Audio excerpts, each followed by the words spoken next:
Notre témoin de l'économie est aujourd'hui Romain Chaumet, cofondateur d'Isance. Romain Chaumet, bonjour. Bonjour. Alors la société Isance est un créateur de plateformes digitales, en particulier pour animer la relation client. Vous avez levé 5 millions d'euros en septembre, réalisé un chiffre d'affaires de 10 millions avec 100 collaborateurs. Exact.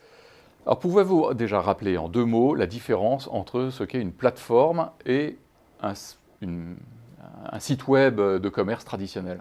D'accord, bien entendu. Un site web est une des composantes d'une plateforme. Une plateforme digitale va au-delà d'un site de e-commerce. Une plateforme digitale, c'est l'ensemble des dispositifs techniques qui vont permettre aujourd'hui d'adresser le consommateur dans un monde digital. Et donc c'est bien entendu un site internet, un site e-commerce qui est une des facettes communes de cette digitalisation de la relation client, donc là de la digitalisation du commerce.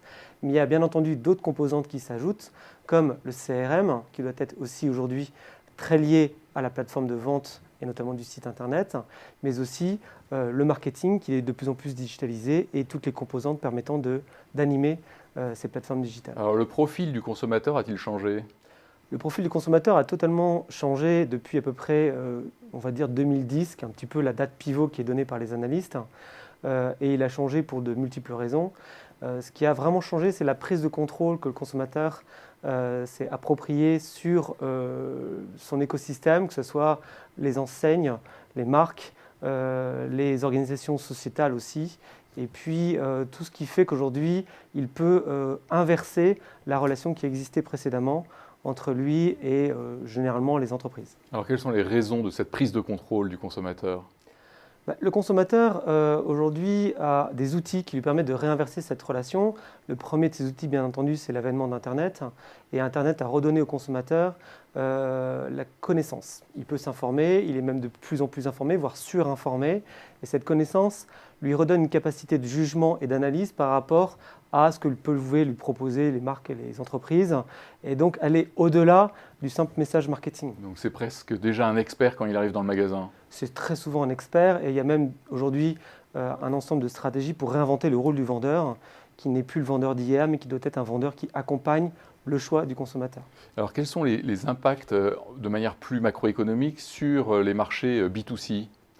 Ce consommateur aujourd'hui qui est surinformé va pouvoir finalement choisir très précisément ce qu'il veut et met en concurrence les entreprises entre elles.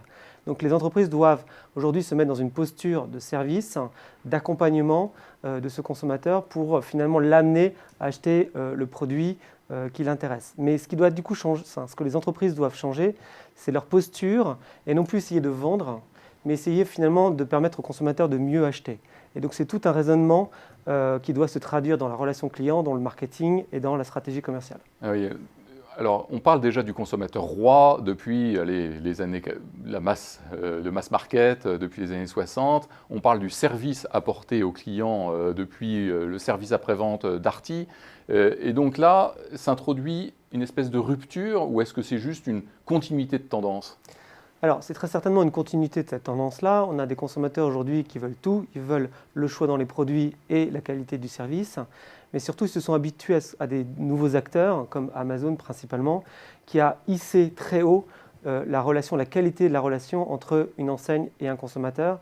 Et ce consommateur aujourd'hui, il veut ce même niveau de qualité avec toutes les marques et tout son écosystème. Et c'est ça qui a changé, c'est le niveau d'exigence du consommateur. Alors ce niveau d'exigence maintenant, donc il est à la qualité Amazon, puisque vous prenez cet Exactement. exemple-là. Et donc comment on fait du commerce de manière traditionnelle, comment on doit changer la manière, les pratiques pour s'adresser aux consommateurs? Je pense que ce qui est très important aujourd'hui, c'est de reconstruire la proximité dans la relation, voire une intimité dans cette relation. Et cette intimité, elle est basée sur une connaissance fine de chacun de ses clients. Je ne dis pas globalement, pas par des études, mais individu par individu. Et c'est l'individualisation de cette relation qui va reconstruire finalement cette crédibilité et la confiance que va vous accorder le consommateur. Vous le connaissez, vous voulez le service, il vous fait confiance et il achète chez vous. Donc si je devais résumer les grandes idées, le consommateur aujourd'hui est de plus en plus opportuniste, de plus en plus exigeant, et du coup ça oblige, en contrepartie, les entreprises à développer une forme de commerce de la considération. C'est un commerce de la considération, c'est en tout cas une expérience de la considération. Et on a souvent tendance à dire aujourd'hui que l'acte d'achat est une conséquence de cette expérience utilisateur et non pas un objectif. Et si vous fournissez une expérience qu'on appelle l'expérience utilisateur cohérente, de qualité, de proximité, vous êtes sûr que vous aurez des clients qui sont fidèles et rentables. Romain Chaumet, cofondateur d'Izance, merci. Merci.